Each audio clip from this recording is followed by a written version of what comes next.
Olá, amigos. Esta é a edição de número 9 do programa Espiritismo Agora. Espiritismo Agora é uma realização da Fraternidade Francisco de Assis e também do Centro Espírita André Luiz, da cidade de São Paulo. O nosso propósito é levar até a você os estudos da doutrina espírita de acordo com as obras fundamentais, ou seja, os livros de Allan Kardec, a codificação do Espiritismo. Hoje nós vamos falar sobre a revelação espírita, um tema que vai trazer para nós profundas reflexões sobre a vida. A base deste estudo é, conforme eu disse, o livro chamado A Gênese. E na tela vocês estão vendo o rosto de capa do livro, como foi editado lá na cidade de Paris, em 1868, e no idioma português também. No capítulo número 1, no primeiro capítulo dessa obra, Kardec escreveu uma matéria intitulada Caracteres da Revelação Espírita. Nós vamos apresentá-la quase que integralmente a você e fazer um convite para estudá-la. E com isso nós estamos atendendo a todos os que nos escreveram pedindo informações a respeito deste tema. Allan Kardec foi um profundo questionador. Quando a gente abre o livro dos Espíritos, observa nele o cuidado de formular questões precisas, muito bem preparadas, justas, adequadas a cada tema. Então, Allan Kardec, ao adentrar para esse tema, faz alguns questionamentos. O primeiro deles é esse aqui. O Espiritismo é uma revelação? Se ela é autêntica, isto é, se ela é verdadeira, se ela está sustentada em algo que possa ser devidamente comprovado. Outro ponto a ser considerado, que Allan Kardec levanta logo no início desses questionamentos, lembre-se que eu falei agora mesmo que ele foi um questionador profundo, é se a revelação espírita ela é teológica, isto é, se ela é só uma revelação divina ou se ela também é uma revelação humana. Outro questionamento é este: a quem essa revelação foi feita? Isto é, qual o seu público, destinatário? A quem a revelação espírita se destina, caso fosse ela uma revelação, conforme ele está questionando? De que maneira foi feita? Qual o meio, o processo que se desenvolveu essa revelação? Para adquirir esse foro de veracidade e utilidade também, de acordo com o público-alvo. E por último, se ela é absoluta, isto é, ela responde com toda a verdade e não há questionamento algum a fazer? Existiria alguma outra ponderação que poderia ser apresentada sobre esse aspecto? Ou, não sendo absoluta, se ela pode ser modificada? Se ela é uma revelação integral, isso não impede que o homem de questionar e investigar por si mesmo? Essa é a pergunta que Allan Kardec faz. Aliás, tudo em Allan Kardec pode ser aberto às questões. Não fecha, o Espiritismo não fecha questão alguma, porque é uma doutrina dinâmica em que a gente pode fazer questionamentos, levantar dúvidas, obter respostas e continuar debatendo, dialogando. E por último, se o homem tem necessidade de uma revelação ou de outras revelações. Essa palavra homem aqui representa humanidade. Ou o homem sabe e pode por ele próprio encontrar respostas para tudo sem a necessidade de revelações. Olha, observem bem, todas as ciências que nos fazem conhecer os mistérios da natureza são revelações. Porque o papel da ciência é buscar exatamente a verdade, a realidade. E diante do fato concreto, que lei oculta explica aquele fato, aquele evento ou aquele chamado fenômeno. Esse é papel da ciência. Os antigos, civilizações antigas, acreditavam que o universo era constituído de água. Hoje, nós sabemos que não é. E se sabemos que não é, significa que as informações, os esclarecimentos, as orientações que foram traçadas pelas ciências foram revelações sobre esta matéria. O universo não é constituído de águas. Quando os espíritos apresentam para Allan Kardec a teoria espírita das leis naturais, estão passo a passo desdobrando um conhecimento novo sobre as leis prioritárias. Aqui na tela nós estamos vendo as que nós consideramos indispensáveis em termos de conhecimento espírita. Imortalidade, evolução, reencarnação, livre-arbítrio, causa e efeito. Vocês notam que as setas estão voltadas para cima, que naturalmente a nossa imaginação e a nossa compreensão podem completar. Vão seguindo a cada passo, de acordo com o conhecimento das épocas. Se nós conhecermos essas leis naturais prioritárias, nós podemos confortar um pouco a nossa vida. Allan Kardec escreveu, então, nesse capítulo que já mencionamos do livro A Gênese, que é o primeiro capítulo intitulado Caracteres da Revelação Espírita, que o caráter essencial de qualquer revelação deve ser a verdade. Toda revelação desmentida pelos fatos deixa de ser revelação.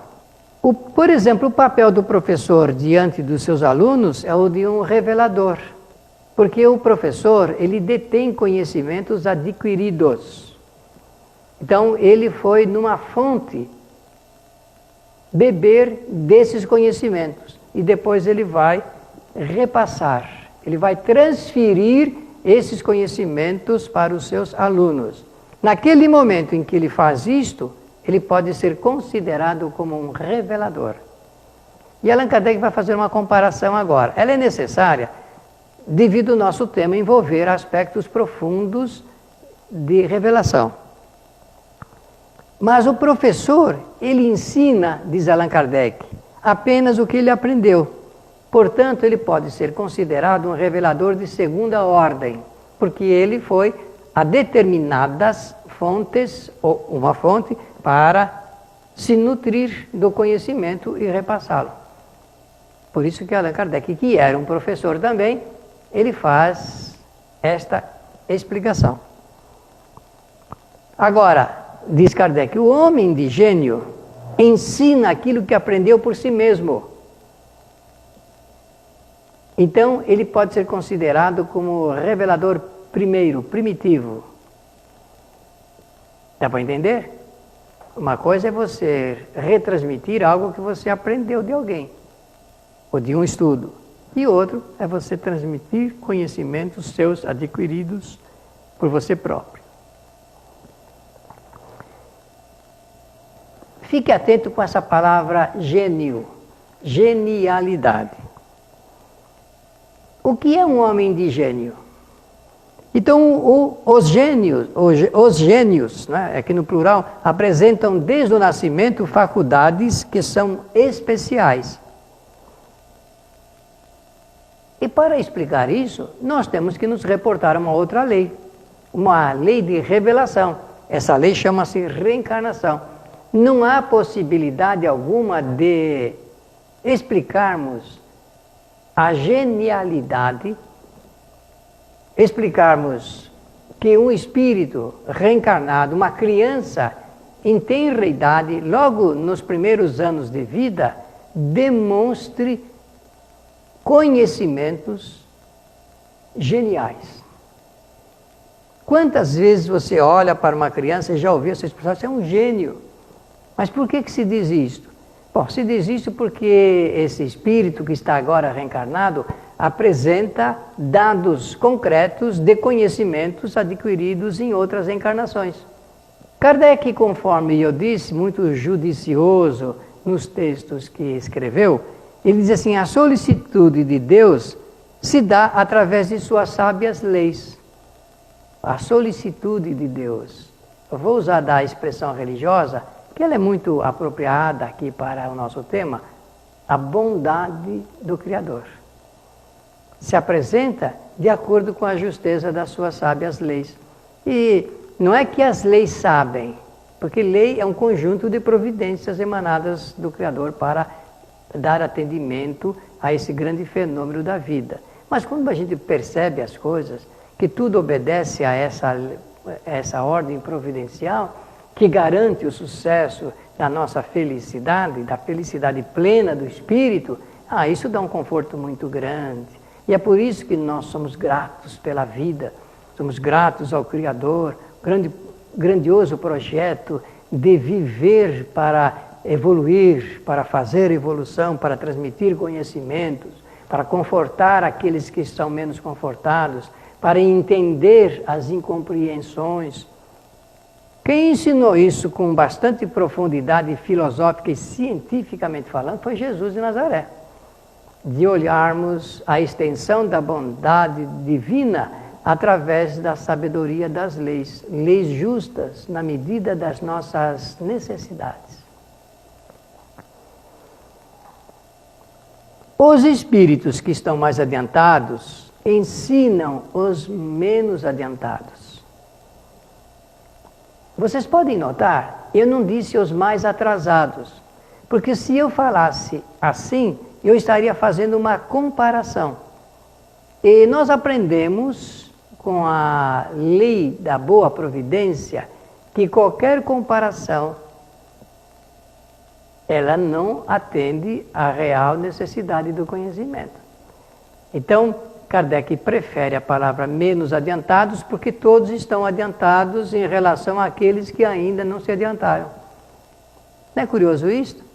E até uma postura nossa, ética, em relação àqueles que ainda não sabem aquilo que nós sabemos.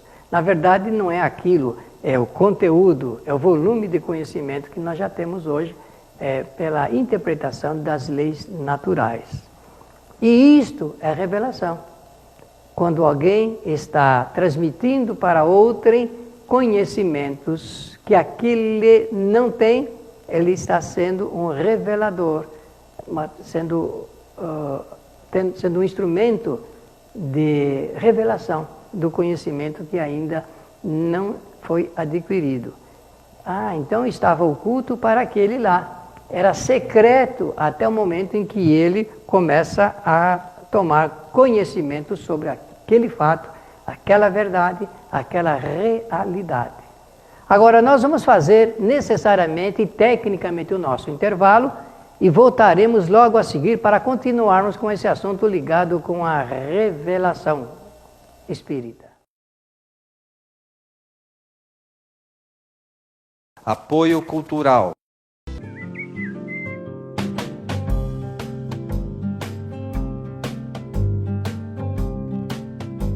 Rádio Boa Nova, a comunicação em prol de um mundo de regeneração.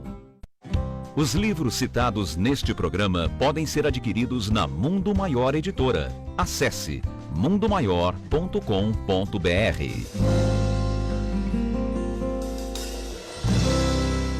Um simples gesto, um ato de enormes proporções. Um simples gesto é capaz de dar apoio, acolher, educar, alimentar. Um simples gesto traz com ele benefícios incalculáveis. Um simples gesto contribui para realizar o bem.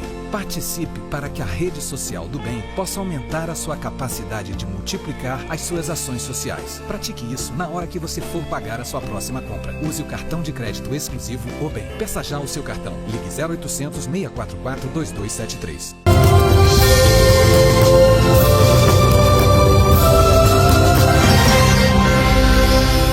Vamos continuar com o nosso tema, o tema que estamos expondo aqui para você é a caráter da revelação espírita, que foi proposto pelos nossos espectadores, para conhecer um pouco mais sobre a revelação.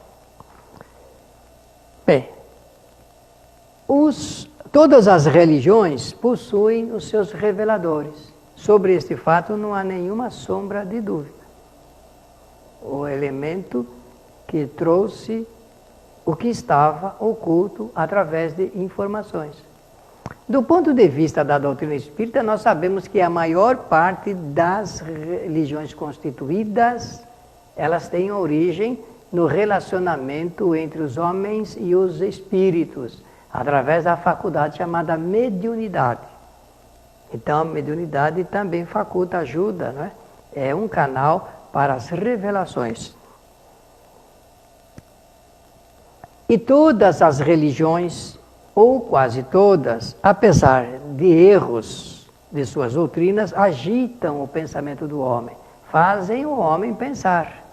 E isso é importante, porque elas então cumprem, de alguma forma, um pedaço do seu papel, no sentido da revelação. Esses gênios surgem de séculos em séculos como estrelas brilhantes, quando são tidos como reveladores. Tanto faz do ponto de vista religioso, como de ordem científica. Kardec diz que a genialidade cintila aí durante o tempo em que eles se apresentam para a história da humanidade. E faz isso para ensinar o que aprenderam em vidas anteriores. Existem, então, dois aspectos da revelação.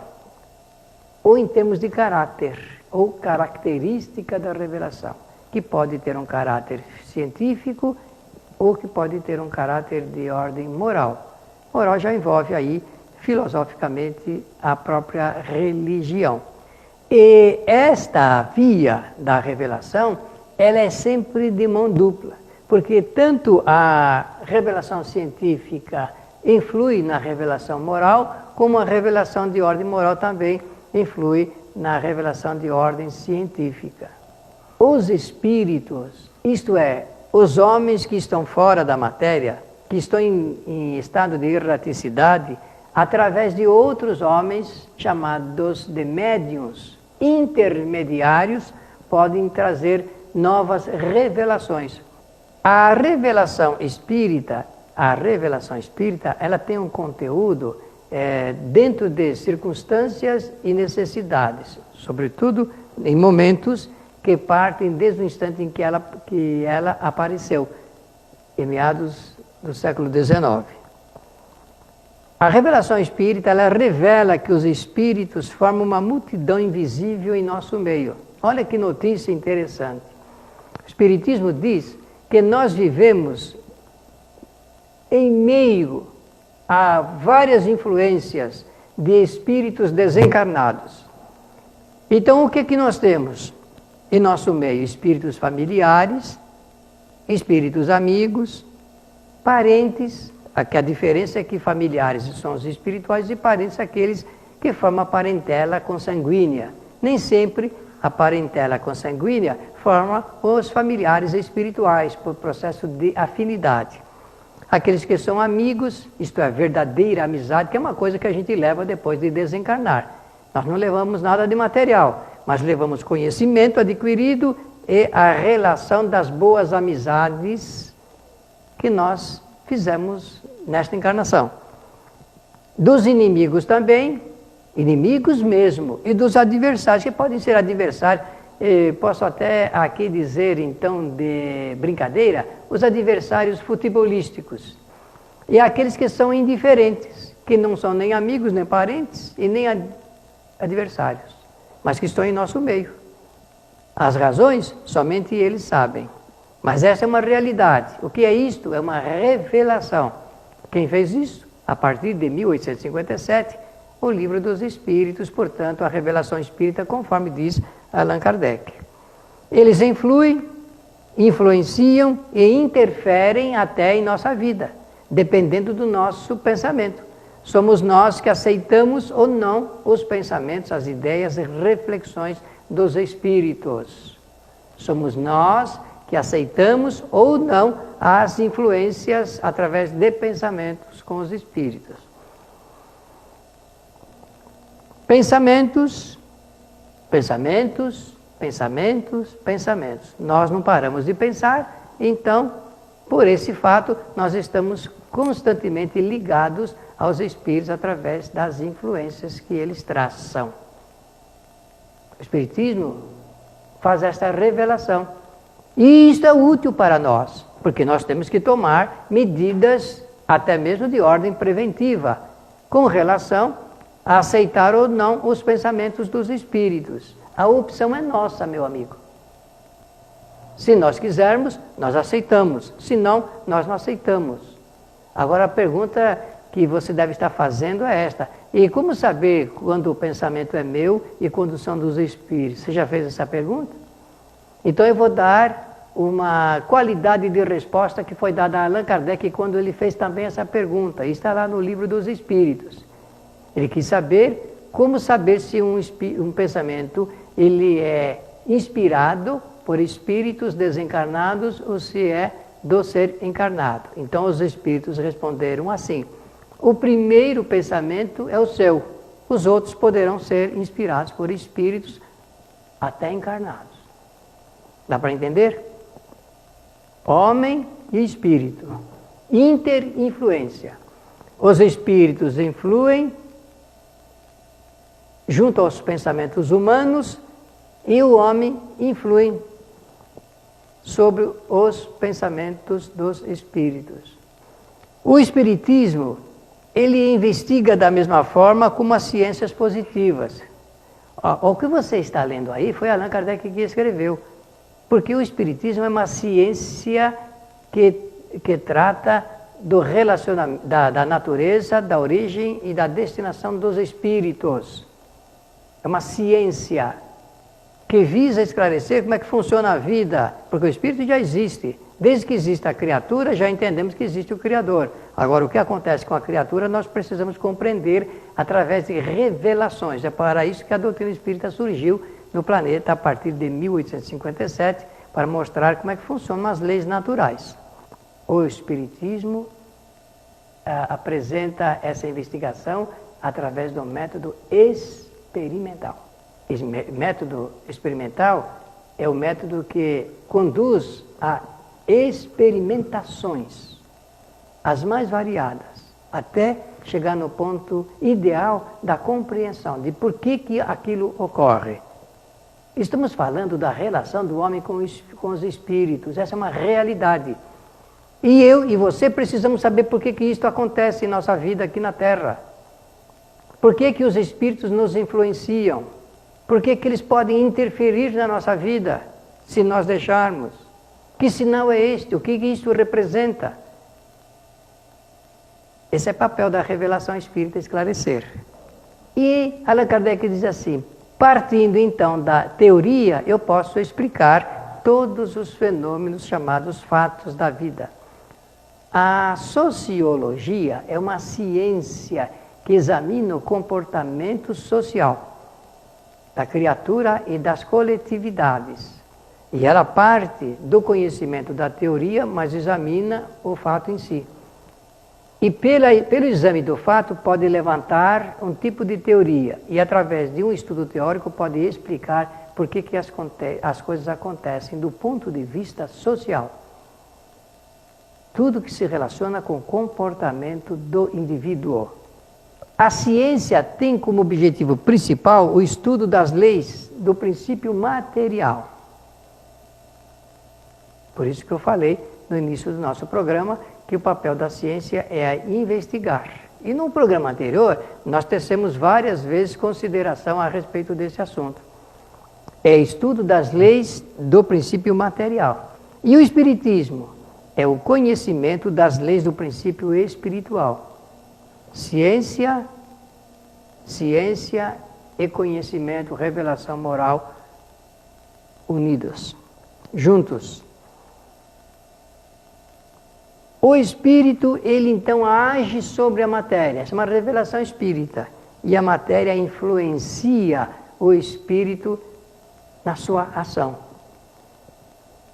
Por isso que se diz que a matéria é um obstáculo ao espírito, que quando está encarnado, o indivíduo não lembra de encarnações anteriores, que ele está ali limitado ao corpo, que não consegue se ampliar em termos de lembranças, em termos de vontade de fazer as coisas, tudo isso está ligado intimamente. O Espiritismo, então, e a ciência se completam. O Espiritismo contribui com o conhecimento da ciência naquilo que lhe falta a respeito da origem espiritual, e a ciência ajuda o Espiritismo a entender, analisar os fenômenos do comportamento, até mesmo físico. Ambos se completam. Não existe antagonismo entre o Espiritismo e a ciência. Existe uma compreensão da doutrina espírita em relação às realidades apresentadas pela ciência e, obviamente, colabora ele para que a ciência avance cada vez mais no processo de informação. O Espiritismo, agora, para terminar a revelação espírita, não estuda e nem pratica magia e nem feitiçaria, nem magia branca e nem magia negra, e nem a chamada feitiçaria. Isso não é objeto da revelação espírita. O Espiritismo revolucionou o conceito sobre a realidade do espírito. Parece que isso já ficou bastante claro aqui no nosso programa. A generalização desse conhecimento modificará nos costumes, no caráter e nos hábitos de toda a humanidade. Na medida que se desenvolve cada vez mais o conhecimento espírita, melhor o homem formará e conformará a sua vida de ordem social. E no futuro, o que nós teremos é o que Allan Kardec escreveu no livro A Gênese. O Espiritismo está sustentado em leis naturais e vai modificar o nosso planeta através do conhecimento que ele apresenta sobre essas leis. Estamos encerrando aqui mais um programa Espiritismo Agora, que hoje tratou do assunto a revelação espírita por solicitação dos nossos amigos espectadores. Escreva você também para o nosso programa. Apresente as suas questões, suas perguntas, suas observações e nós vamos estudá-las e responder a todas. Pela sua atenção, nós simplesmente queremos dizer muito obrigado e até o nosso próximo programa.